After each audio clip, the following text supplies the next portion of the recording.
I thought maybe we can talk about karma a little bit and how to purify karma. And we can do the meditation before we go to finish tonight. We'll lead you in a meditation of purification.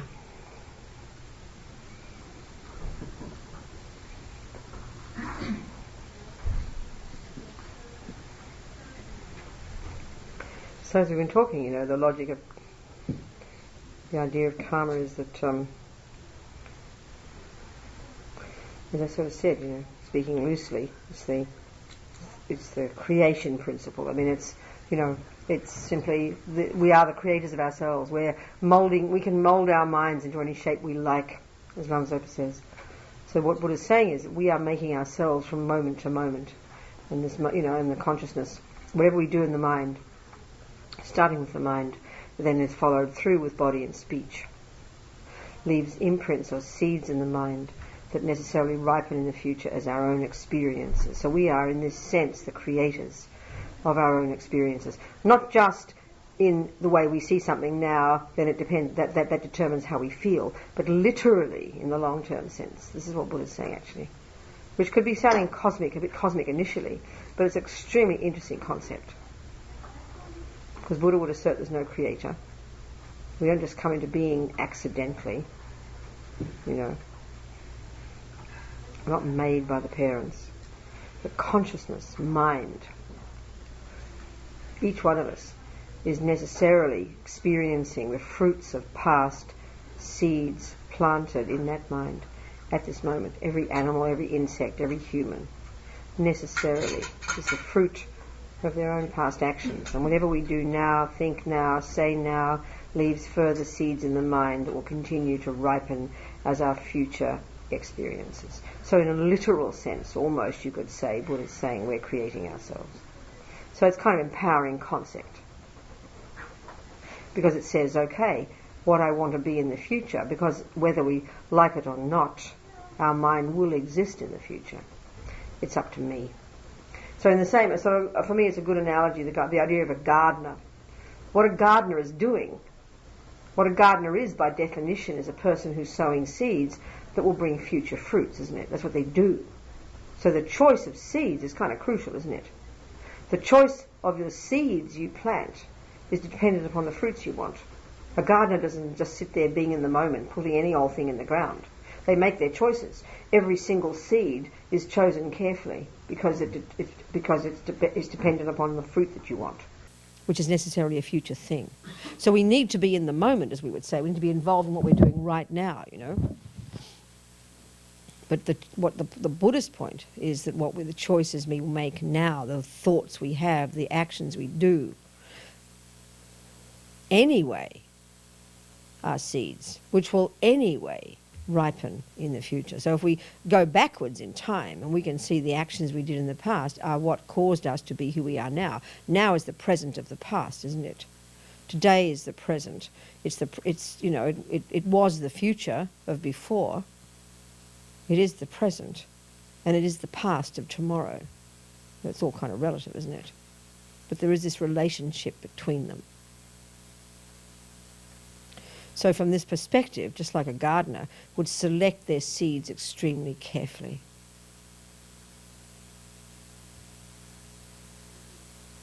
So Buddha would say we need to do the same thing. Because whether we like it or not, tomorrow will be here, but tomorrow is dependent upon the present. The tomorrows of tomorrows, whether it's tomorrow in this body or tomorrow in another body, because death could come tomorrow, The consciousness will continue, and the seeds we've planted will ripen.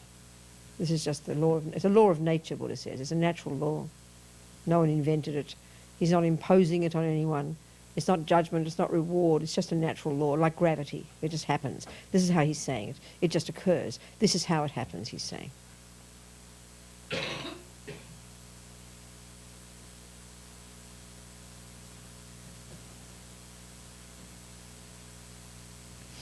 So, what he's saying is, as we've been talking, essentially we can divide all the actions of our body, speech and mind into three: positive, negative and neutral. Positive ones will leave seeds in the mind that will necessarily ripen in the future as happiness, because what Buddha's saying, and again it's not a moralistic issue, it's a natural one. He's saying there's this organic, natural relationship between positive states of mind and happiness. Right now, the happiness in our own mind as we have those positive states, but those positive states leave seeds that will ripen in the future experiences of happiness. A good body, good friends, a good life, appropriate things. Because like I'm saying, Buddha's saying, we're the creators of our own universe. And he's not joking when he says this. This is what he means quite literally. And the negative seeds, which are the ones that are coming from the neurotic eye, the painful eye, attachment, fear, anxiety, depression, jealousy, pride, low self-esteem, you name it, all the painful stuff, the stuff that hurts us. Things that we do motivated by that can only bring us present suffering, pain in the mind, and can only leave seeds in the mind that will ripen as our future suffering, future body suffering, lives, suffering experiences with people, suffering experiences in the environment. This is the law of nature, Buddha says. This is a natural law.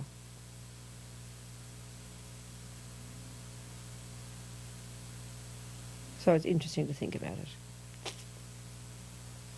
So given Buddha's view that our consciousness is necessarily a beginningless continuity of mental moments, cause and effect, you can't have a first cause. If you posit cause and effect, you can't say there's a first cause, because that's the opposite to cause and effect. Cause and effect means you can't have a first cause, because everything is always coming from a previous moment. Whatever exists at this moment has to have come from a previous moment. Even with the universe, as His Holiness the Dalai Lama said one time in his discussions with scientists, he said, Big Bang, no problem. It's just not the first Big Bang, that's all. So if it's so that the mind is like this, that this is going back and back and back, and if it's so, therefore, that there are delusions in the mind now, then it follows they've been there in the past, because they too are beginningless. Then it follows that we've sown countless seeds, negative seeds in our mind. It's just how it is. So we want to get ahead of the game and pull some of them out. Buddha would say there's no karma that can't be purified. There's no karma that can't be purified.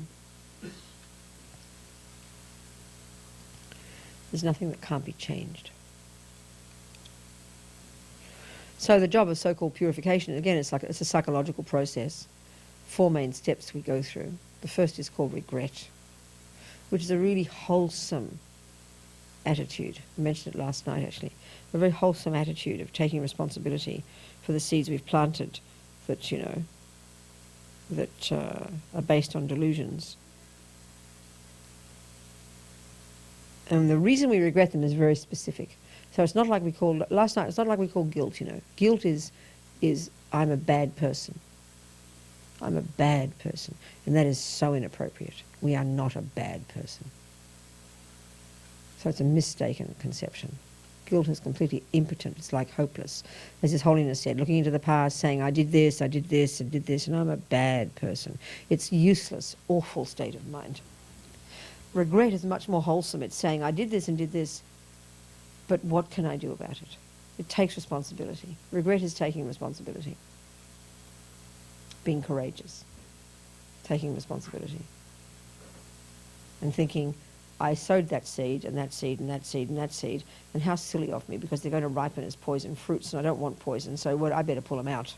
It's just practical, It's just like if someone tells you you've got this sickness, you go to the doctor and they say you've got cancer. Well, you're a bit shocked, but actually in the end you're grateful, because now you know what to do. If you didn't know about it, it wouldn't be much help to you, would it?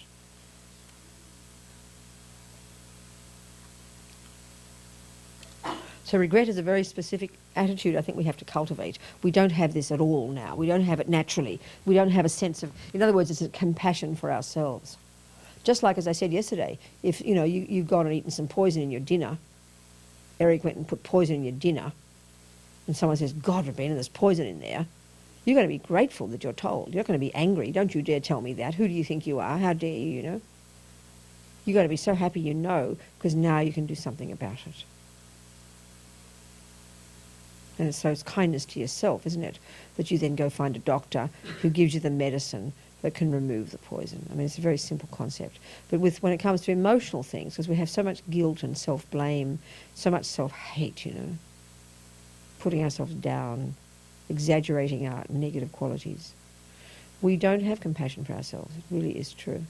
So this attitude of taking responsibility for the things that I've said and done and thought that are so-called negative, motivated by the unhappy sense of self, when we recognize that this will cause me suffering and we know we don't want more suffering, then we are happy to regret. That's what the attitude is. So we need to cultivate that. It doesn't come naturally, you know. Just like, again, like we really understand that certain foods will cause us sickness, so out of self-respect and kindness to ourselves, we won't eat them. It's very practical. Very practical. So regret. The second one it leads to is what they call reliance. And here, a simple analogy, and this is really indicating the relationship, if you like, a Buddhist has for the Buddha, not as a creator. If I'm a Christian, obviously God is my creator, so I need God to forgive me. That's very clear, but that's not the Buddhist approach. Buddha didn't create me. No one created me. So, the relationship with the Buddha is more, simply speaking, in this context here, is more like the relationship you have with a doctor. The person who's got the methods that you can use to clean up your mind, Reliance. So one he would turn to the Buddha. There's a certain meditation we'll do now, I'll guide you through it, where you visualize the Buddha, in a certain way and imagine certain things and say certain mantras. Then you've got the second part of reliance. It's curious to call it reliance, but there's some logic there. And this is where you have compassion for others now. In the sense that they say that you rely on sentient beings, So if you want to develop compassion, you need suffering sentient beings in front of you. You can't have compassion in isolation, in your head, You've got to have beings who have suffering that are like the, grist for the mill for your compassion to develop. It's the attitude. So you have compassion. You think about those you've harmed. You have compassion. You think about those who've harmed you, and you have compassion for them. And you think, I must fix myself, I must purify myself, so then I can only benefit others. I only want to benefit others from now on. So the first step is like for your own benefit, and here's for the sake of others. The third step is the remedy. These are the 4 R's, as somebody called them. The remedy, you take the medicine, And you can say, Buddhist practice is a whole medicine, cabinet of medicines.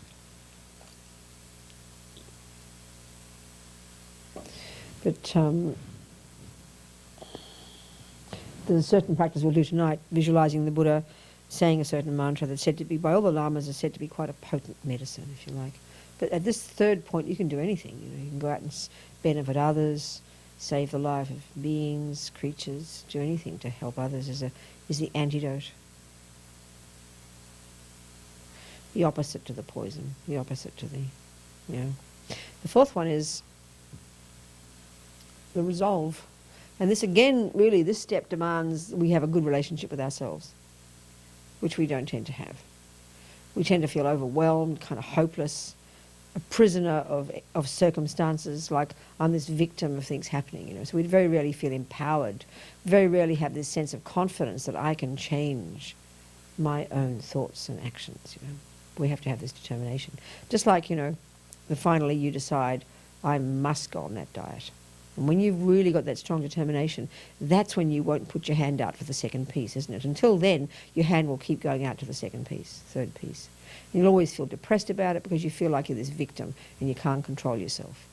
So when we have this confidence that we have the power to be in charge of our life and our mind, of our thoughts and actions, that's very empowering.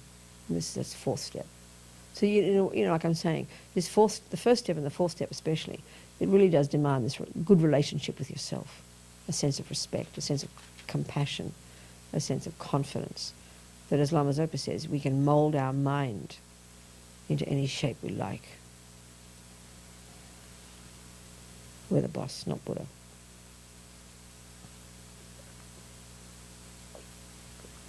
So, what's also interesting about this karma, let's just talk a bit more about karma anyway, just to explain a few things. Yeah, just before we do the practice. Like I said yesterday, I think, maybe I said yesterday or today, I can't remember, if we look at our present life and see it and use the analogy of the garden, whatever's in your life, they're all the fruits of your past seeds. So by looking at the fruits, you can deduce the seeds, can't you? You can determine what seeds were. So, you simply speaking, if you see that people are very kind to you, then the seeds that were planted of kindness in your mind, you clearly were kind. You sowed the seed of kindness by being kind in the past, so it ripens as kindness, your experience of kindness. As Lama Zopa Rinpoche says, everything we experience is our own karmic appearance. Everything we experience is our own karmic appearance. Whatever arises in our life is the fruit of karma. It's ours. We have to own it. It's ours. We're not some innocent victim of it. It's ours. So karma ripens in 4 ways. And then these 4 steps of purification all together are what help change our mind, but each has their own function, if you like. So the first one, regret, purifies the type of karma called experiences similar to the cause. Experiences similar to the cause. So, we're talking in negative things here, suffering things, but it's the same logic for positive things, like I just said, But let's say someone steals from you. Well, that's the fruit of past stealing. If someone is, like I said, if someone is kind to you, that's the fruit of your past kindness. I mean, simplistically speaking, it's obviously more complex. The rules, the law is more complex, but the simple principles are these. So the experience is similar to the cause.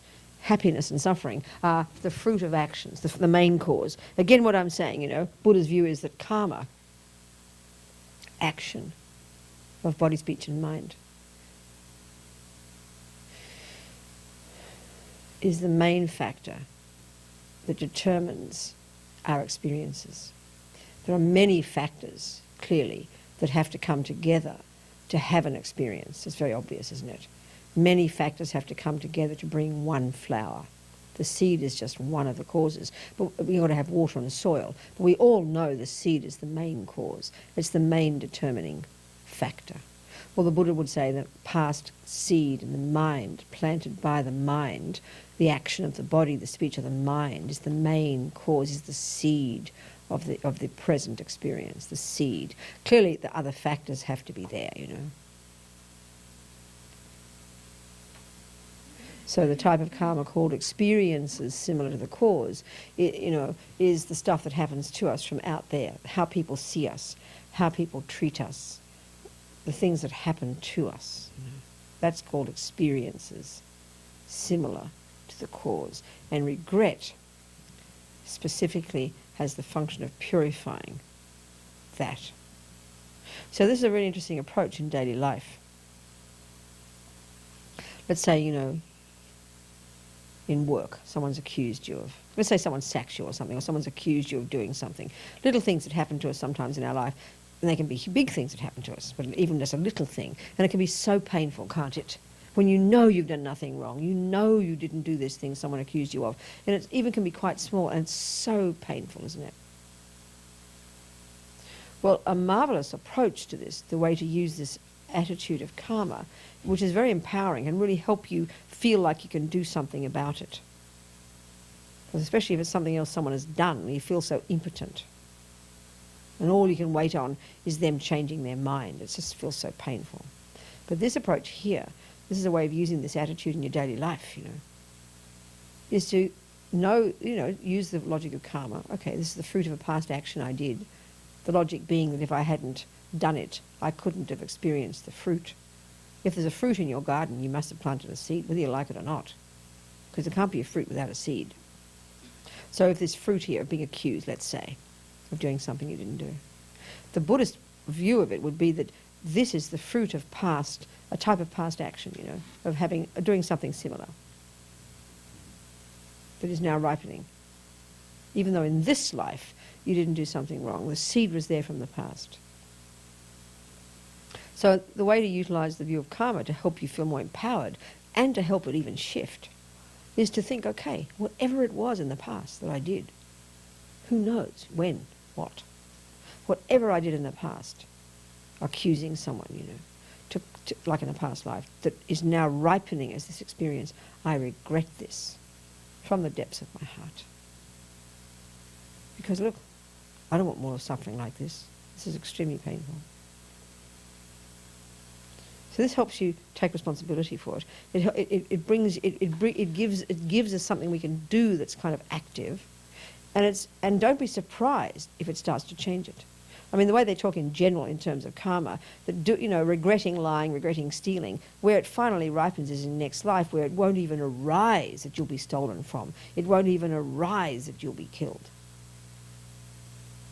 But don't be surprised that it even starts to change now. I've seen this in my own life again and again. That this can help shift the whole dynamic of it. Because something wouldn't happen to us if we hadn't created the cause. So there's a real antidote to that hopeless sense of being a victim, paralysed, a victim, innocent victim.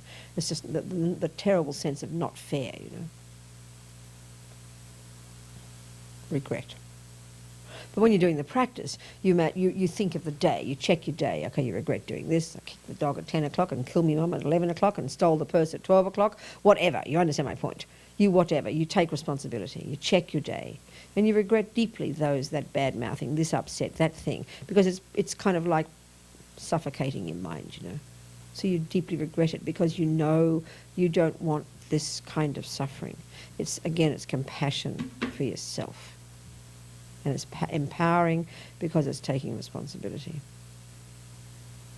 I mean, if it makes sense to you, you can think, and whatever I did in this life that I don't even remember, this makes sense actually, because you've sown the seeds. Whether you remember or not doesn't matter. The seed went in when you did it. So those seeds are happily growing away and you don't want them to grow. So you regret anything you've done in this life to harm others, absolutely, because you don't want future suffering. You don't want that suffering for yourself. And then if it makes sense, you think of past lives.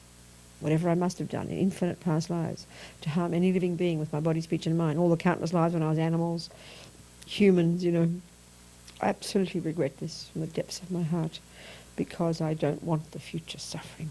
That's the reason for the regret. That's the first step. Then you go to the second one. Well, whom can I turn to? And so here we're talking about turning to the Buddha. But that's your decision. If you prefer to turn to Freud or Christ, that's your decision, or Marx. You're the boss. You can do what you like. This is the Buddhist approach. So here we would visualize the Buddha in a particular aspect and do a little prayer or something of refuge, rely upon the Buddha. But the attitude of refuge, again, is a very interesting one. We all, bandy this word about, oh yeah, I took refuge, oh yeah, I'm a Buddhist, I take refuge. These kind of Asian terms which we never think about, Well, what's the meaning of it, literally? What is it? What attitude is it? It's an attitude, basically. It's a state of mind, Well, it's very simple. Let's just say you'd eaten poison. Now, let's say you hadn't eaten poison, and you hear some amazing doctor who has antidotes to every poison. He's this amazing doctor, he lives in Timbuktu or something. You'd hear about this guy, and you think, oh, that's interesting. But because you're not sick, because you don't need the doctor, you won't really care, will you? But you check. Suddenly you've eaten poison. Now you're galvanized into action because you need this doctor. And you're going to listen. You're going to find the fair. You'll get to Timbuktu, and you'll hang on every word he tells you. And that's what refuge is. The Buddhist approach to what refuge is. You turn to the Buddha because you want methods to help you transform your mind, because you need that doctor. You do the work. You take the medicine. You do the purifying. Buddha doesn't purify you. You rely upon the Buddha, whose methods you've checked, you find him valid, and you're delighted to use his methods. So reliance, that's what refuge means. So in other words, to rely upon a doctor, you've got to need the doctor. That means you've got to be sick, or potentially sick. If you're not sick, you're not going to need a doctor. So if you don't think you've got a problem, you don't need the Buddha. Who cares? How boring. Mr. Buddha, it's all very fine, thanks a lot. But if you think about the way Buddha talks, and you think about the nature of suffering, you think about karma and all this stuff, it makes sense to you, then you rely upon the Buddha, because you've got karmic seeds in the mind and you want to purify them. So it's based on that attitude. And that's our decision, of course. It's refuge, reliance. The second one is the second part of the second step. You think about now suffering of others. You open your heart to others. You have this wish to want to purify yourself now for the sake of others, because their suffering is unbearable. Those you've harmed, those who've harmed you, and just beings in general. out of ignorance, not understanding cause and effect, not realising there are consequences to themselves of their own actions, thus not understanding why they continue to suffer. And this is the main reason bodhisattvas have compassion for others, because out of ignorance we harm ourselves continuously.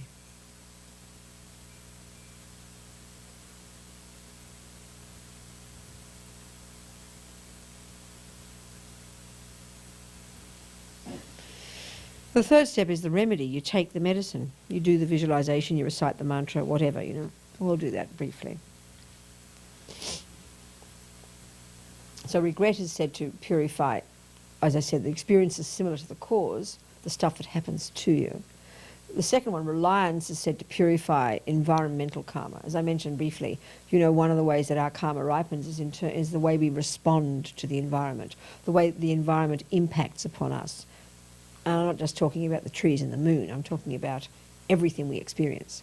The house you live in, you know. If you live in a house that's somewhere it's really hot and stuffy, a house that's really spacious and got a lovely view, everything we experience is due to karma, you know. If you live in a place where the water's really polluted, sure, you can find an external reason why the water's polluted, but the fact that you live there, the fact that you're born there with that water, or the fact that, like I said, this environment is quite peaceful. It's not assaulting our senses in any way, is it? Well, it's necessarily the fruit of past virtue, of harmonious actions, of kindness to others, of benefiting, of non-harming. So here we are experiencing the fruit of non-harming, environmentally having a very harmonious experience of it. But suddenly, let's say if the earthquake came, you could say that's the result of negative karma, that the very elements themselves are violent, you know, and so harmful. Nothing is accidental, even the way the environment is. You know, we say, oh, Mother Nature, whoever she might be, you know, we blame her for it. We blame God, which is a bit shocking. Act of God, we say. It's terrible, you know. Buddha says it's our collective karma. It causes earthquakes, causes the sea and the moon to behave nicely. All the elements in place. Everything is all the elements, the four elements, isn't it? This body is made up of the four elements, you know, isn't it? Earth, air, fire, water. Same as the moon, same as the volcanoes, same as the stars, the same energy, physical matter.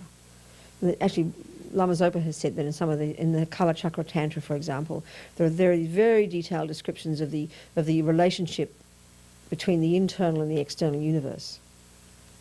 You know, that, as Rinpoche said one time, quite simply, he said, you know, first of all, in the mind, when the mind is disturbed, the delusions, we're talking over countless lives too, that in turn causes the imbalance of the physical energies, which is called sickness, which in turn causes the imbalance of the external energies, which is called the berserk world, you know.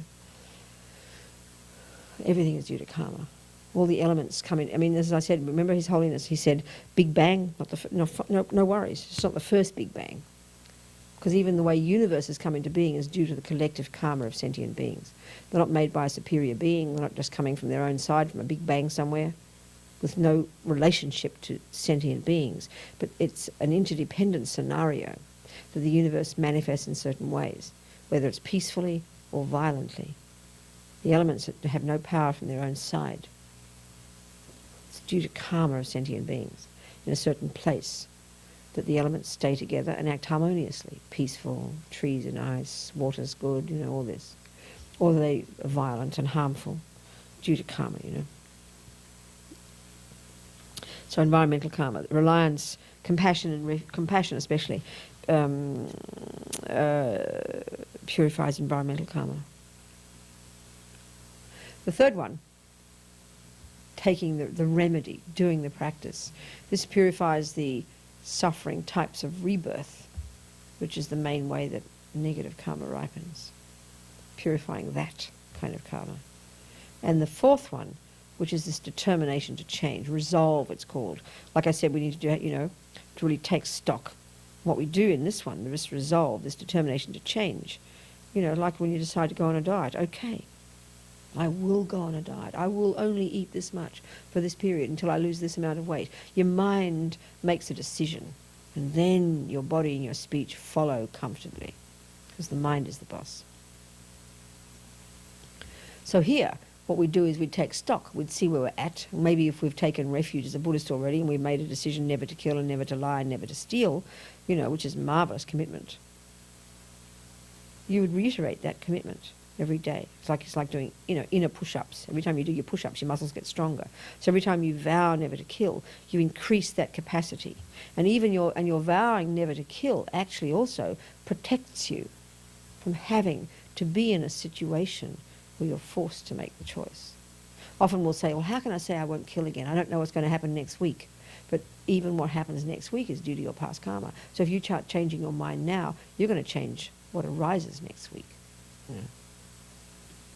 Maybe next week is true set in stone right now, but certainly for the future. So what our mind does determines what we meet. And the power of morality is quite strong, you know. There's always this nice story. This man in New York, Joe the cheese guy, he had a cheese store, a very devoted Buddhist, and he was trying to keep his vows very purely, no killing, no lying, no stealing, and so on. And the health inspector came in one day, and she was telling him, do this and do that, and clean this, and kill the rodents, and blah, blah, blah. And he kept saying, I'm sorry, I can't kill, you know. And she was getting mad at him. And then she had a clipboard, and a fly landed on her clipboard. And she said, you kill that fly now, or I'll close your store down. He said, I'm sorry, I can't kill, you know. So she kind of stopped, and she burst into tears, and she hugged him, and she said, please pray for me, and she wrote her a perfect report, and she left.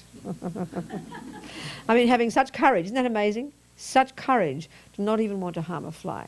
So in general, the whole Buddhist approach to morality and immorality, and don't hear it as heavy, you know, is actions motivated by fears, motivated by delusions, motivated by attachment, motivated by anger, all that stuff, you know. So you'd imagine, you know, the threat of losing your store seems so real. Oh, just only one fly, better kill it. But he so wanted to do the right thing, even in the face of losing his store. So this is the Buddhist approach would be morality is so powerful.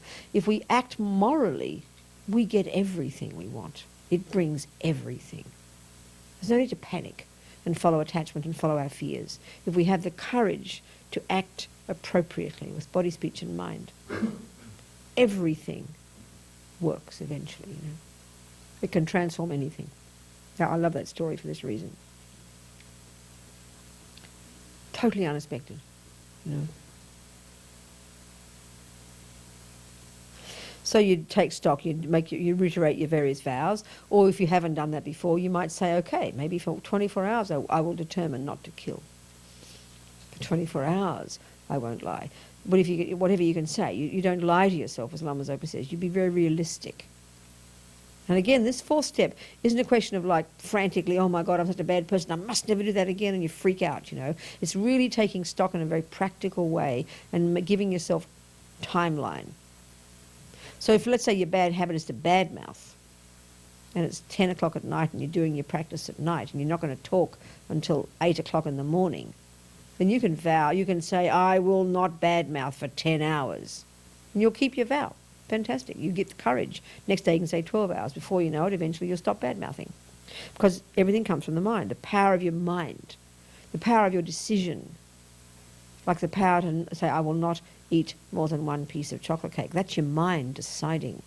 Your hand will then behave itself. So everything comes down to the mind. So developing the courage here to make these determinations to change, you know, according to our capacity. Even if you say, for 5 minutes, I promise myself I won't be angry. For that 5 minutes, you'll be successful. And then you get courage. Then you can grow it a little bit more, increment by increment. For these 4 steps, you've got to think them. You've got to go through them. The first one, regret, contemplate this, really developing this relationship with yourself. The same with this last step. It's a very powerful practice. And like you can see, it's psychological. You're talking to yourself here. You're using the Buddha. You're using Buddha's methods, but essentially it's you engaging in your own mind, making some choices, making some decisions, you know. So it's your mind that purifies. As Lama Yeshe said, you know, we created negativity with the mind. We purify it by creating positivity with the mind. We don't need someone else to forgive us. It's nice to have someone forgive us. Buddha forgives us. He's a nice guy. Of course he does. But that's not what purifies us. It's the actual process of our own mind changing. That's what purifies. It's very organic.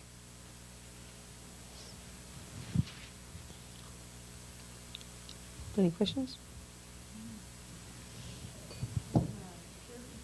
Take the mic, sweetheart. Can someone hand the mic around?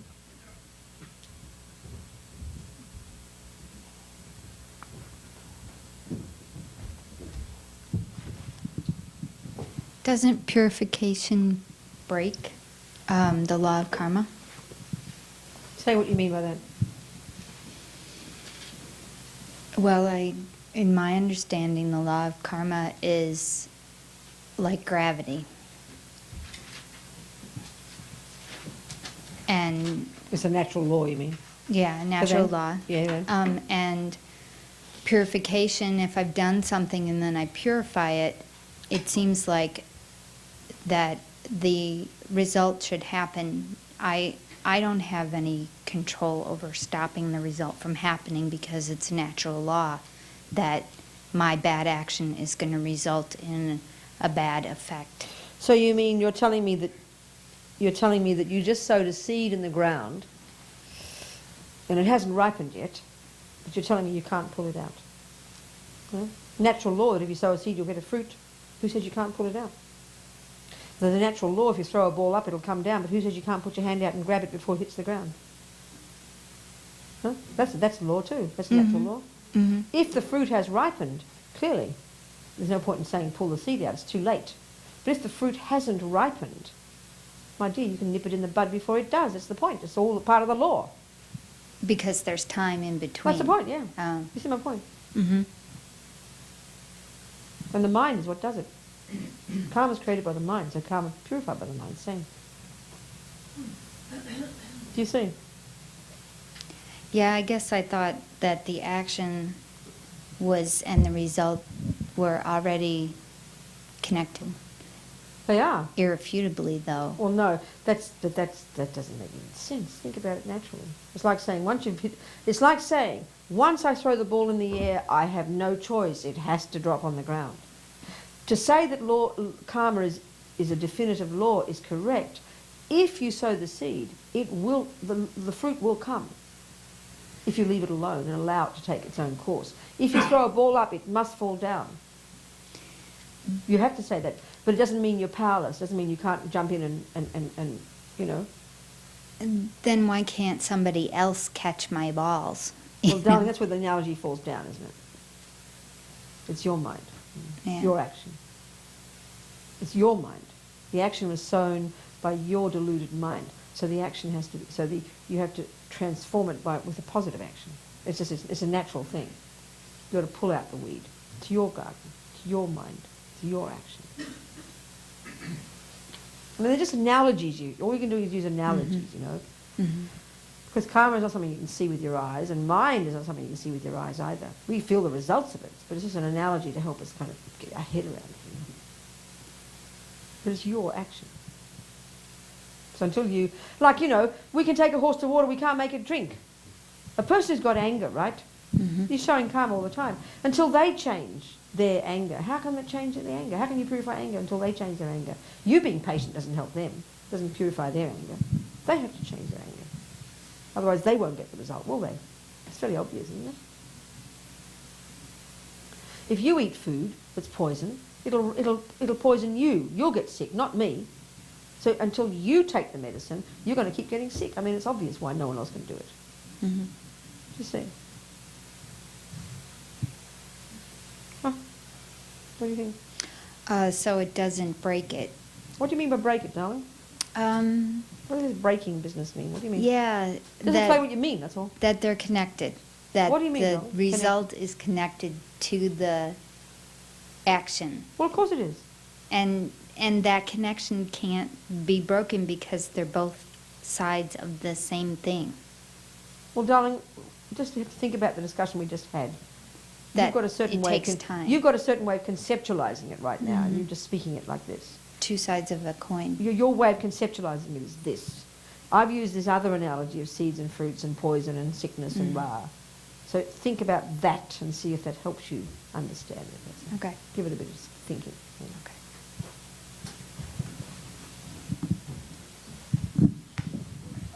Thank you.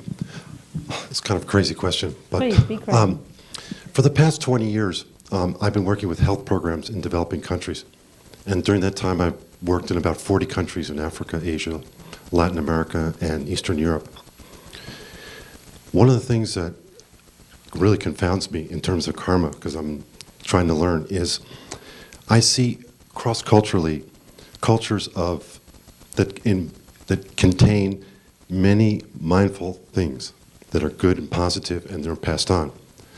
But I also see incredibly terrible things that are passed on in generation to generation. Treatment of women, low esteem for human life, the use of violence to resolve everything.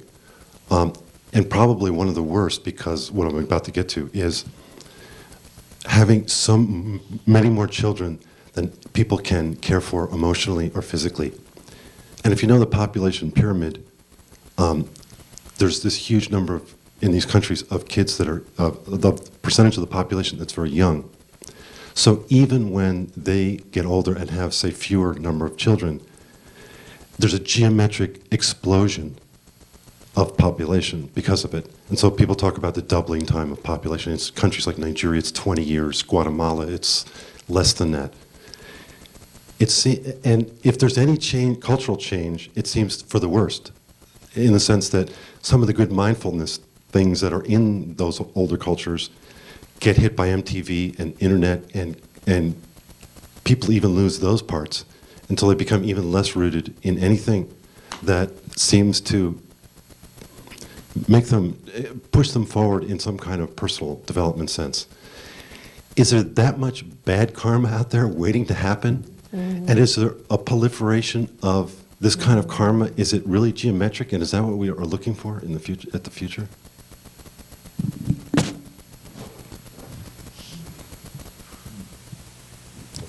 Sorry for the long question. No, good. First of all, Buddha's saying, okay, the big picture in Buddhism is that there's countless living beings, right?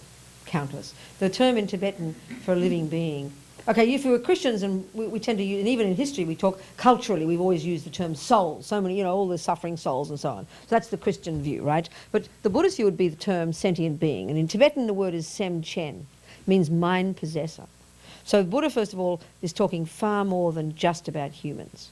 He's talking about countless upon countless trillions of living beings. They say, the Buddhism would say there's not an atom of space where you won't find living beings. Remember Lama Yeshe said one time, just doing this, you harm living beings. In the air, tiny ones. I mean, I remember reading recently, or ages ago, under here, you can't imagine the semchens. Like a zoo under there, So, we know this. We look in the body. So, first of all, the perspective in Buddhism is all sentient beings, not just humans.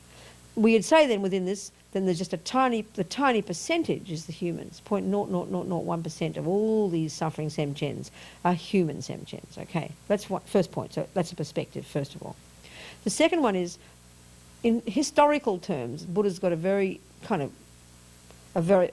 vast approach to times and eons and historical moments, and so which doesn't fit at all with the Western view of humanity. Okay, that's another point. So again, this perspective, I'm trying to give some perspective, this vast perspective that Buddha's got. So there's infinite number of sentient beings, and at this moment in time, we're in this eon of destruction, as they call it. And they talk about eons of time, which is probably billions of years. So right now, another point, in general, a human birth, in Buddhist terms, is not the best one by any means, but it's the most useful, because if we're fortunate, we can use the intelligence we've got. If we're fortunate. Look at the world, But at least we have that potential to make some choices.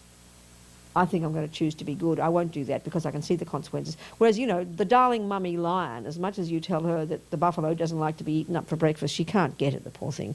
And that lion, though, was your mummy from the past life. She was a human, whatever. So, there are suffering sentient beings, and the suffering of animals is said to be inconceivably worse than any suffering of any human. Then you've got the suffering of the spirits whom we don't even see, and so on and so forth. This is the Buddhist perspective. Okay. So in general, we're in a very degenerate time, which means that even though the human life is a good life in comparison with the animal one. Insofar as you want choices, you're better to be born a human than a lion, right? You understand my point? But at this time, the human life is pretty degenerate. So look at the world. It's pretty suffering, intensely suffering, just exactly what you're pointing out, you know. So one approach, so one way of looking at all this is, we can look on this earth at this moment in time. And I mean, I think 5,000 years ago, it was a very different story. India, 5,000 years ago, was no doubt a really good rebirth to get. If you got born in India, you really hit the lottery. You won the lottery. Right now, you're born in this country, you're born in Australia, you win the lottery. You get a decent rebirth with a decent environment and a reasonable number of people and reasonable politics, which is just simply a convention for what's called karma. Actions that ripen in the present. So, you know, due to virtuous karma, you'd say, we got born, you know, in a reasonable country with reasonable life and reasonable morality and reasonable money and reasonable choices. That's the fruit of our virtue, and that's nothing to feel guilty about. It's like, oh my goodness, how extraordinary. I must not waste this precious life. Let me keep using it. Look how fortunate I am. And then we look at other suffering countries like you're just describing. Infinite number of beings being born, incredible suffering, AIDS everywhere, and you kind of, then we can, depending on your perspective, you can analyse it in a political way, in a sociological way, economic way, depending on your viewpoint. Here we're talking a Buddhist way. So we can say then, there are countless Semchens, some of them are winning the lottery and getting a human rebirth, but they're getting a shitty human rebirth. Do you see my point? Some are being born, like we're just talking. They still got a human life. Now the Buddhist view, I remember reading one Lama who said, at the time of a male and female human being having sex, billions of consciousnesses that have recently passed away, now clearly not just from the human realm, billions of consciousnesses that have left one rebirth are now kind of in this sort of in-between state between lives they talk about, a bit like a dream state. They're all hovering around, frantically trying to get in, you know. So it's like, that little African child born in the desert of Somalia, or that one in South Africa that's got AIDS, they got one way that karma ripens is in the type of birth you get. So they, on the one side, they got a human life. They won the lottery, which means they got a human mind. Now that kid, so, okay, 4 ways karma ripens. One is in the type of being you are, animal, human. Second is your personality. So you got Hitler and Mother Teresa, they both got a human life, they both won the lottery, they got a human womb, but that's about where the differences end.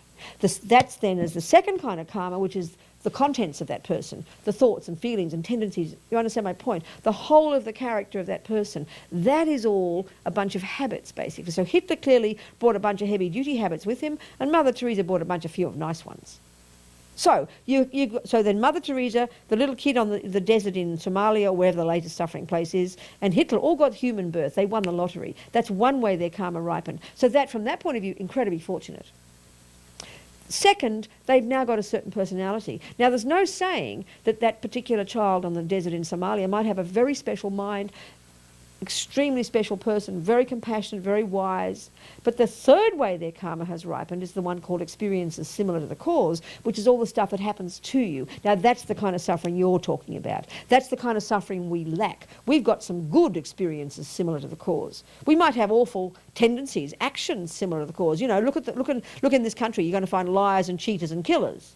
That's the internal stuff, but they've got good experiences similar to the cause. They're two separate tracks of karma. So one is what is occurring inside you, and then another track of karma is what you get. So you could have a person who's got a really good mind, like some of my friends in prison, okay? They've got lousy experiences similar to the cause and lousy environmental karma. You with me here? But they've got really good minds, very kind, very compassionate. They're interpreting the situation well. They're accepting their karma. They're taking responsibility, and they're using it to change themselves. They're learning to bear the suffering. That's a marvellous life. You can rejoice in that life. Whereas you can have a liar, cheater, killer out there stealing and lying, but is rich and famous and has people adore them. You can actually have compassion for that person because they're tipping their life down the toilet. You see my point? So the other approach to karma too is whatever you get that's suffering, like the guys in prison, using example. Because their mind is good, they've got some good actions similar to the cause, they're able to interpret their suffering in a positive way that's good for them. They're able to see it as purification. And they don't harm others, they're determined to change themselves. That's a marvellous life. So that could just as easily be for that little kid in Somalia. Could be, for example, they're born in a country that is indeed full of suffering, that we should never stop trying to help. That's the compassion wing. You see suffering, you see you've got a good opportunity, like you've been doing, attempting to help people. you know. But the experiences they're having are due to their past actions. The birth they've got is due to their past actions, where they're born, the disease they have, all of this.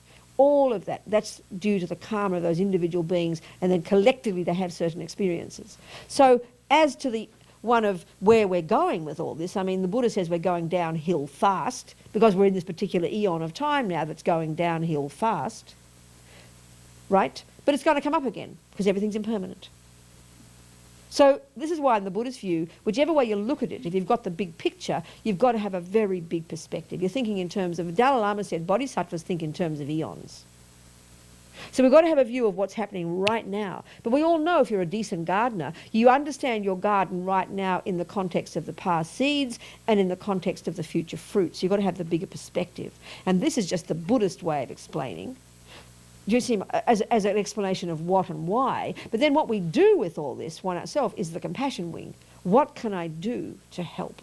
But the Buddhist approach would be, if you have this Buddhist explanation of why things are happening, it informs your choices for what you do to help. But if I've got, let's say, a communist view, my view is going to be very, you know, angry and hating all the capitalists and abusing and accusing and shouting and yelling. I'll still have compassion and go out and try and help, but my view will be informed. My view will inform my actions and my interpretation of it, won't it? You know? So, for example, the Buddhist view would be due to, you know, if we get, one of the main causes for having a human body is morality, which is an accumulation of non-killing karma that ripens, or non-harming karma, that ripens at the time of your death, that propels your mind into a human body. But that's just to get the human life. The other major karma we need to have anything at all in that life, and we have an abundance of that, that's generosity, giving, right? So, what's my point here? Oh yeah, so let's say if I'm a communist, compassionate, wanting to change the world, but my method of explaining it is, you know, Marx's view. So I'm accusing all the capitalists, and I'm going out there and be a bit of a radical and blah, blah, blah, you know, and do these things and kill the capitalists and all the rest. And then I'll keep trying to, you know, and accusing all the NGOs of stealing and all these things, because by the time all those millions of dollars come down, we know there's 2.5 cents left. And this is a really common story. So it is true on a conventional level there are thieves and there are cheaters out there taking it and putting it in their pocket. That's for sure. That's, you know, but the Buddhist explanation is also, the karma of the people to not receive is so powerful that no matter how hard you keep trying to give them things, their karma won't allow them to receive. And I remember reading one time about a shipment of rice and all these things that was sent from somewhere, went through this ship. By the time the shipment arrived, the only thing that got there was the beautiful, big, fat, shiny, empty stainless steel pots. So this, you know, takes thinking about, because it's a very different explanation of the universe. And it's not blame or anything. It's just, the Buddha would say this is the causes. So when you have this view of karma, you have an understanding of why that is. And so you do what you can in the face of this and be content with this. Because sometimes, see, this is really clear. You can only help a person to the extent that they have the karma to be helped. So that means even, you know, you could be the best doctor on earth. But if I'm sitting here with all my prejudiced mind and don't like Americans, you can't help me this much. So it's got to come from me too. Do you see my point? There's got to be, it's an interdependent scenario. So I'm just talking in general. I'm not trying to give all quick answers. I'm just giving you the Buddhist perspective, that's all. Thank you very much. It was really helpful. Okay. It really helped me a lot. Good. Okay. Someone else, questions before we do the little practice? Yeah, sure. I don't like this. My understanding is that karma is never extinguished. Say that again. Karma is never extinguished, but karma is never extinguished. By purifying, you actually quicken the ripening of negative karma and with lesser power. And I'm not sure if it's true. I'm asking that, for instance, eons in the hell realms will be experienced as a headache. But you actually, if you stop purifying, you might find yourself having a little bit of a harder time. At least that's been my experience. If I do the purification on a regular basis, there'll be a period where things won't feel exactly right and won't feel good if I keep on doing it. So what's your first part of the question again is what? is Karma that you were discussing in the beginning to the first question, can karma be stopped? Can it be totally eliminated? And my understanding is that it cannot. It's not eliminated, but Well, then how can you ever finish it? How can you ever achieve nirvana? if you well, can't it's eliminate like your karma? it's like throwing the ball up and catching it in the air. When you do the purification, what you do is you actually quicken the ripen of negative karma with lesser force. That is one way it works, but it's not the only way. What's the other way? It purifies the karma. It You pull out totally the seed. eliminates it? You pull out the seed, yeah, eventually. It totally. Of course. That's what the word nirvana means. It means when you finally cut the root of all the delusions, you cut the process of negative karma. Okay, Completely. so a Buddha, what they do, because they live, they're not, they exist from moment to moment. What do you mean by moment to moment? They don't exist independently out of the change of karma. What, darling? Wait, I'm getting confused now. What? The difference between me and a Buddha experiences only positive karma, good karma. When a Buddha looks at everything, he experiences positive karma. He doesn't create negative They karma. don't really say it. Like, technically, really, you can say a Buddha doesn't experience karma. But what's the point you're getting to, though, here? The is- point I'm getting to is if I do purification and I think that I'm totally erasing seeds. No, you're not. I didn't say you were. I said eventually you can. You did when say you- they're erased. I did say eventually you can erase seeds. Yeah, I didn't say that when every time you do it, you erase a seed. Okay, how can you erase it? Realizing emptiness, that's what I said. When you finally realize emptiness and perfect that, then you can't possibly create more karma. Finished. When you realize emptiness, you only extinguish 3 mental afflictions. Now, when you Of realize course. emptiness, you finish all the karma. You finish all the karma, entire karma. When you realize emptiness, When experience- you realize emptiness, when you're finally a Buddha, sure, you can't. There's totally even the subtlest imprints of karma finished. But the achievement of even just the wisdom wing, when you've finally perfected your realization of emptiness, that's the real purification. Finally, when you've completely deconstructed all the misconceptions, that's when you cut karma for sure. Okay, to another thing, what does one do if you have a bad habit? You do purification, and you cannot. You get to the promise part of it, and you go, okay, I cannot handle it, so I'll do it for 20 minutes, and within 20 minutes you broke it. What are you telling me? Give an example. Let's take smoking cigarettes. Mm-hmm. So I decided I'm going to quit smoking cigarettes. I'm going to try to do purification around it. So I do purification, and I go, I'm not going to smoke cigarettes for 24 hours. But, of course, I smoke. So the next night, I do purification. I go, okay, I just won't smoke when I sleep. But then I wake up in the middle of the night and, So light what a do you cigarette. think? So what do you think the problem is there? Well, that's What's the problem there? Do you think? initially it's lack of discipline. That's what it would seem to be, or lack of determination. Mm-hmm. Lack of belief in the law of cause of effect. No, I think just the lack. It's just when a habit is very strong, it's quite hard to change, isn't it? Yes. That's all. That's all. Habits are hard to change. So we have to be realistic in our assessment of what we can achieve. But if I keep on breaking it and doing the then don't purification, keep I'm not saying I'm not Just creating. be more realistic with yourself. Be more What would be realistic. realistic? 1 minute, Why not try 1 minute? Yeah. and keep on doing it for 1 minute, then increasing it to 2 minutes. Why not? Try. 24 hours didn't work. You gave yourself too much of an expectation. But aren't you creating then an imprint that would be Or maybe kind just of relax dead? and enjoy your smokes. What? What did How you about say? relaxing and enjoy your smokes? Because they're killing me and I can't breathe. Well, darling, then you got to make a decision if that's the case. You can't have it both ways. But this is an alternative. Relax, enjoy your cigarettes, and let's see what happens. My concern, can you create by that a karma that's kind of dead to the effects of dharma, where it What, becomes darling? just... What? Can you create by doing this over and over? Doing what over and over, darling? Doing purification, not keeping it, and Well, doing it... sweetheart, I think if you think about that, you'll get an answer. I think What? it's fairly... I think if you think about it, you'll get the answer yourself to that. It's fairly evident. To what? What you just said.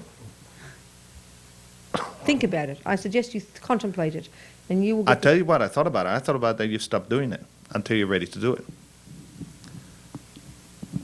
Sure. Okay. Whatever you think's best. Is that... Truly. You know, we're the boss. We're the boss. I'm unhappy with my decision. I'm extremely unhappy with I it. can hear that, my dear. But the nature of attachment is we're never satisfied, so you've got to learn to be satisfied. It's like I'm suggesting. Be happy about your smoking. Be happy about the fact that you can't change. Recognise where you're at and relax. And start rejoicing in some of your good qualities. Try that for a while. Okay, I'll go and get a carton. Thank you. Pleasure. Someone else?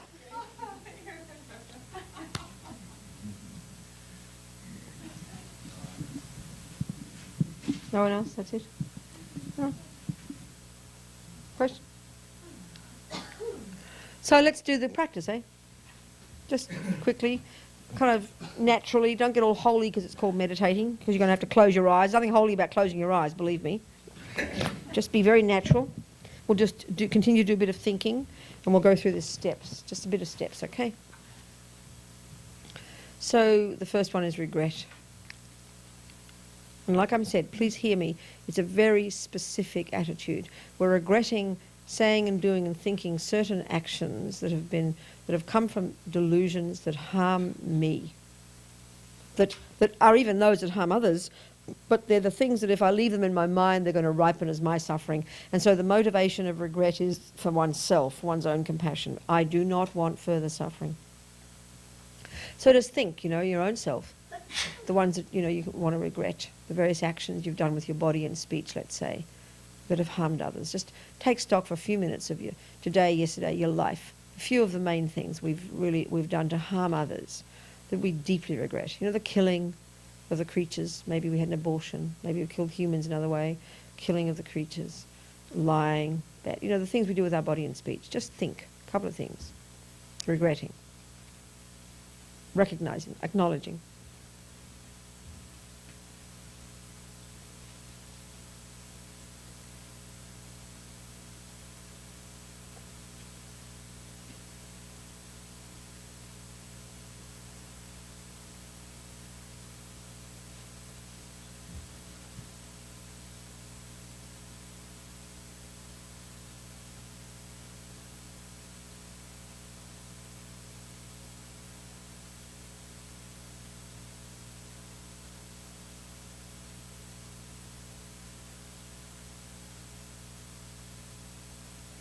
And then think we must have done an awful lot of things we don't even remember having done. There's just no question. I mean, we don't even remember most of today, do we? So this life, there must be so much. So thinking again, I deeply regret having done and said various things. Whatever I've done and said this life that have harmed others, of course I regret. And think, because I don't want the future suffering. It's like you've got to cultivate this attitude of kindness to yourself. I do not want suffering. I am fed up with suffering. I don't want more. So I deeply regret having done and said these things. There's no doubt about it, for my own sake. Fed up with suffering.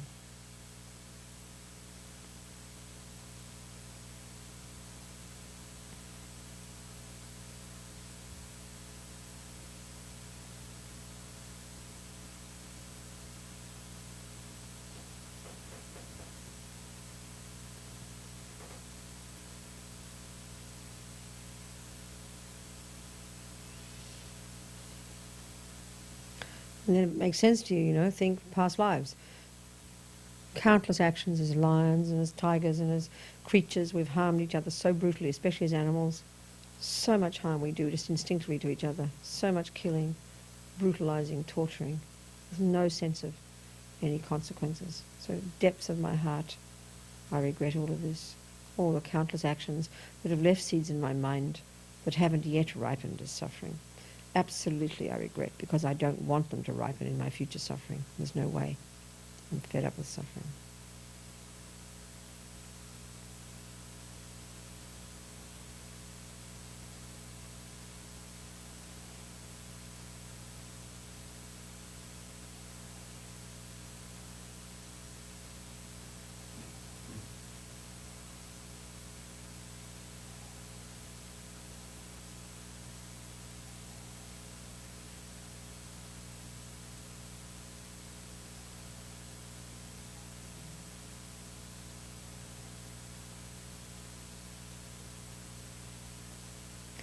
And then think of all the delusions, our own suffering, our own pain, our own fears and attachment and depression and anger and hurt and jealousy, all this stuff that's swirling about in there that we have that, absolutely from the depths of our hearts we regret this. We do regret this because look at the suffering it causes me. Just do not want it anymore.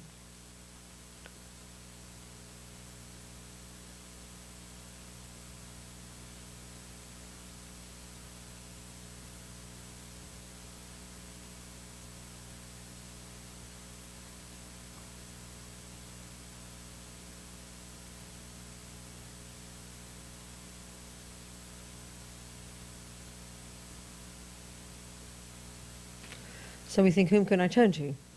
Whom can I turn to give me the methods that I can use to help me change my mind, change myself, change my life? So here we're turning to the Buddha. So imagine above you, above your head, the Buddha, the enlightened, just a mind that's fully developed, if you like, in the aspect of Vajrasattva, white light body, radiant light body. He's above your head, sitting on a lotus, facing the same way as you. And if you have a spiritual teacher, then you imagine that this is your teacher's mind manifesting in this aspect for your benefit. Buddha's mind, teacher's mind, same thing. Think like this. He's got a white light body. His left and right hands are crossed. Left hand holding a bell, right hand holding a dorji. This is the union of compassion and wisdom. Everything's radiant light, very blissful.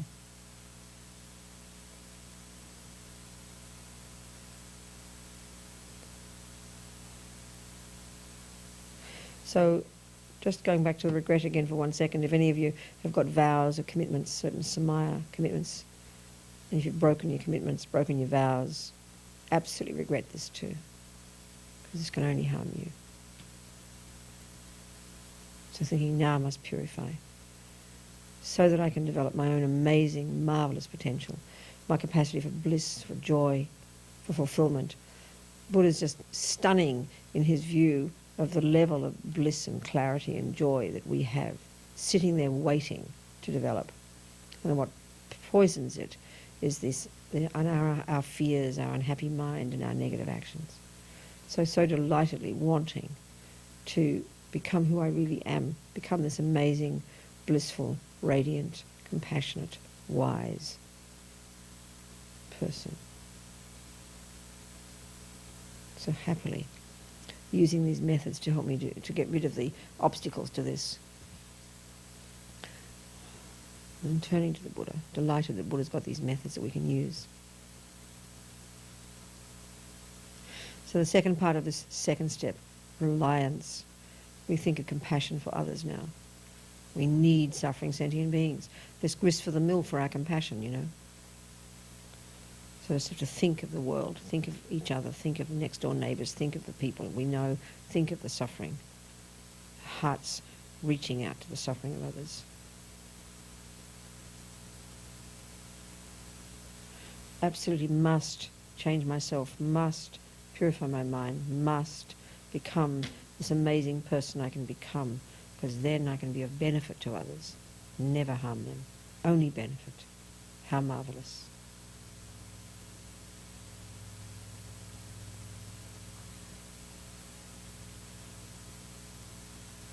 So now the third step, the remedy. We'll just do a bit of visualization and recite a mantra. So imagine from the heart of Vajrasattva, he sends very powerful, like a hose of energy, so strong, very potent, like this liquid energy. A hose. So from his heart, very powerful, it comes and then comes down into your crown. Forcefully enters your crown, this radiant, blissful white nectar, filling you completely. And then forces out, we'll just do it short, forces out all the imprints of all the harm we've ever done with our body and speech. No, we just do body first. All the harm we've ever done with our bodies since beginningless time. This powerful nectar filling us forces out through all the lower parts of our body as like filthy liquid, and it forcefully leaves our body and disappears into space. Imagining this as we recite the mantra just 3 times. Om Vajrasattva Samaya Manupalaya Vajrasattva Teno Patita Dido Me Bhava Sutokayo Me Bhava Supokayo Me Bhava Anurakta Me Bhava Sarva Siddhi Me Prayata Sawakama Sutsa Me Siddham Shriyam Kuru Hung Ha Ha Ha Ha Ho Bhagavan Sarva Tathagata Vajramami Mutsa Vajrabha Mahasamaya Sattva Ahung Pe Om Vajrasattva Samaya Manupalaya Vajrasattva Teno Patita Dido Me Bhava Sutokayo Me Bhava Supokayo Me Bhava Anurakta Me Bhava Sarva Siddhi Me Prayata Sawakama Sutsa Me Siddham Shriyam Kuru Hung Ha Ha Ha Ha Ho Bhagavan Sarva Tathagata Vajramami Mutsa Vajrabha Mahasamaya Sattva Ahung Pe Om Vajrasattva Samaya Manupalaya Vajrasattva Teno Patita Dido Me Bhava Sutokayo Me Bhava Supokayo Me Bhava Anurakta Me Bhava Sarva Siddhi Me Prayata Sawakama Sutsa Me Siddham Shriyam Kuru Hung Ha Ha Ha Ha Ho Bhagavan Sarva Tathagata Vajramami Mutsa Vajrabha Mahasamaya Sattva Ahung Pe. So may I imagine that all this, the imprints of all the harm we've ever done since the beginning of this time with our bodies completely disappeared, not one atom left. What a delight, full of this radiant nectar.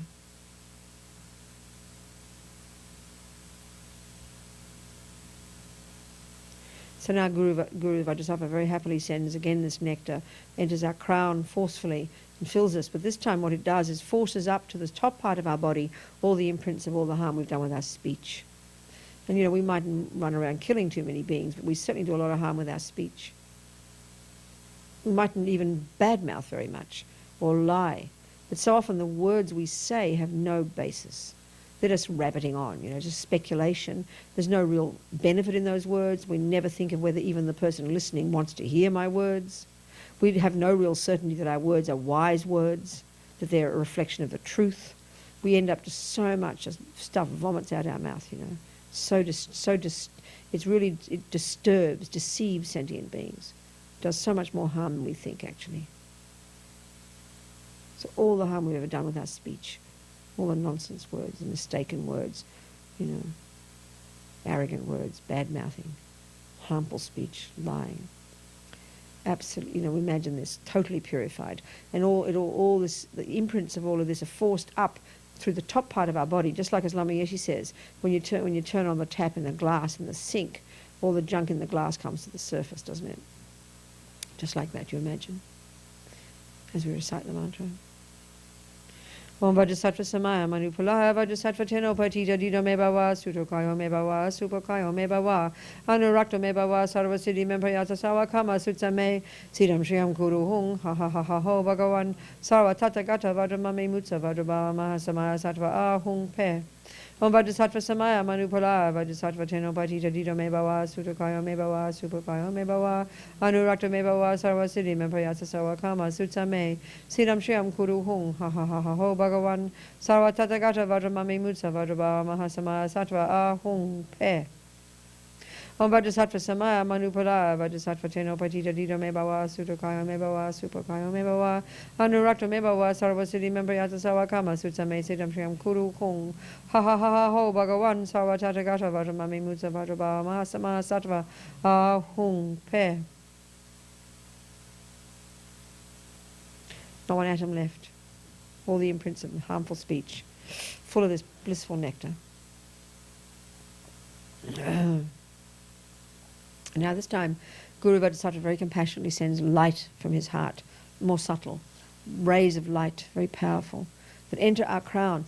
And the moment it hits our crown and fills us completely, it instantly dispels all the delusions. Just as Lama Yeshe says, the moment you turn a light on in the room, all the darkness is dispelled, isn't it? Just instantly. Same here. So all the ignorance, the primordial misconception of self, the attachment, the fears, the depression, the jealousy, the anger, all the nonsense, all the fabrications, all the fantasies, stuff that causes so much pain. It limits our own happiness, causes to harm others. Gone instantly, full of this radiant light. Om Vajrasattva Samaya Manupalaya Vajrasattva Teno Patita Dido Me Bhava Sutokayo Me Bhava Supokayo Me Bhava Anurakta Me Bhava Sarva Siddhi Me Prayata Sawakama Sutsa Me Siddham Shriyam Kuru Hung Ha Ha Ha Ha Ho Bhagavan Sarva Tathagata Vajramami Mutsa Vajrabha Mahasamaya Sattva Ahung Pe Om Vajrasattva Samaya Manupalaya Vajrasattva Teno Bhajita Dita Mebawa Sudukaya Mebawa Supakaya Mebawa Anurakta Mebawa Sarvasiddhi Mempriyatsa Sawakama Sutta Me Siddham Shriyam Kuru Hung Ha Ha Ha Ha Ho Bhagavan Savatatagata Vajramami Mutsa Vajrabhava Mahasamaya Sattva Ahung Pe Om Vajrasattva Samaya Manupalaya Vajrasattva Teno Bhajita Dita Mebawa Sudukaya Mebawa Supakaya Mebawa Anurakta Mebawa Sarvasiddhi Mempriyatsa Sawakama Sutta Me Siddham Shriyam Kuru Hung Ha Ha Ha Ha Ho Bhagavan Savatatagata Vajramami Mutsa Vajrabhava Mahasamaya Sattva Ahung Pe.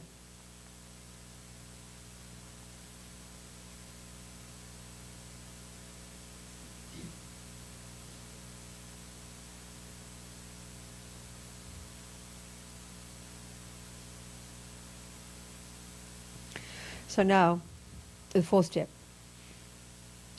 the most important actually, where we really begin to change our minds, but very realistically, having the confidence to know we can change the mind. We can mould our minds into any shape we like. So, if we're Buddhist and we've taken refuge vows, we say no killing, no lying, no stealing, so on, then we reiterate those vows now. We reiterate those very happily. And if we haven't, then if we can say any one of those, even for 5 minutes, I won't kill, or even like this, whatever we think we can say. First, and then any other things, like let's say your own usual old habits, So sure, those we feel we can't change yet, be realistic, don't lie to ourselves. There's no benefit to beat ourselves up, If we can even say, for 5 minutes I will not badmouth. For 10 minutes I will not lie. For 1 hour I will not be angry. For 1 minute I will not follow attachment. And so, of course, because of the cigarette thing, because that's attachment, which is the deepest one of all, so extremely difficult to change. Be very, very realistic with ourselves and very compassionate, very sensible. Don't beat ourselves. There's no benefit. It doesn't help, Recognize the depth of it, that's all. The power of it. And make aspiration to at least be able to go against it one day. Think like this. Be realistic. So just give ourselves a timeline on our various habits. Like I said, we're the boss, We're talking to ourselves here, no one else. Just make some commitments to yourself.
So now we imagine that Guru Vajrasattva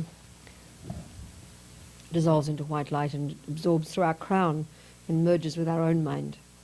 So thinking the mind of enlightened being, my mind, same thing.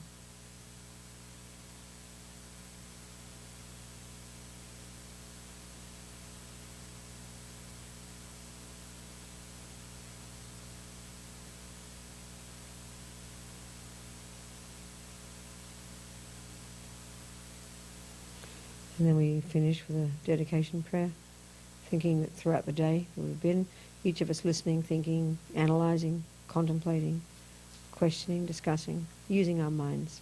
How marvellous to understand these things, to see if there's any relevance to our lives. So we delight in all of this. We delight in this practice this evening.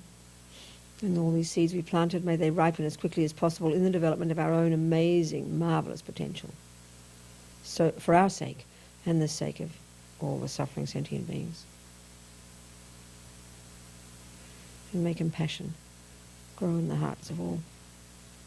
Kewadinyu dudag lama sangye drogyurne drowa chikyang malupa dei sala kapasho Jang chob sem chogrin poche ma ke panam ke gyo chig ke panyam pa me payang gong ne gong du pelvasho.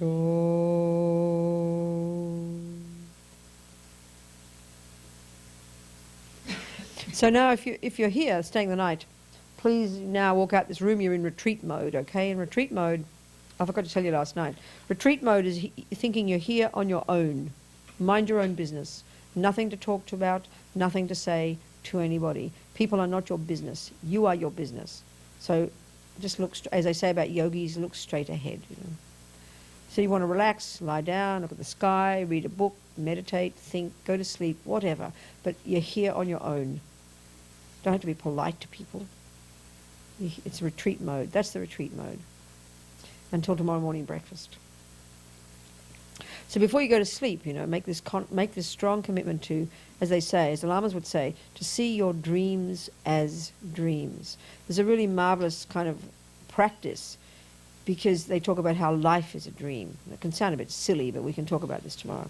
But it's got real meaning, you know. And so practicing not being caught up in the dream, seeing it as a dream, being more objective is a very good practice, helping you loosen the grip, the fears and so on, you know, of the delusions. And then make a strong aspiration when you go to sleep that if you are fortunate enough to wake up, and of course we just assume we will because we grasp at ourselves as permanent, but you know, probably 150,000 people died today, more than that, who didn't think they were going to die, just like us. So, you know, if you do wake up, practice going against that grasping at permanent me by thinking, wow, amazing. As Lama Zopa says, I didn't wake up in another realm. Still in this body. My gas tank of morality hasn't run out yet. How fortunate. Then may I make the most of this day to develop my mind and benefit others. To think like that. Okay, that's it.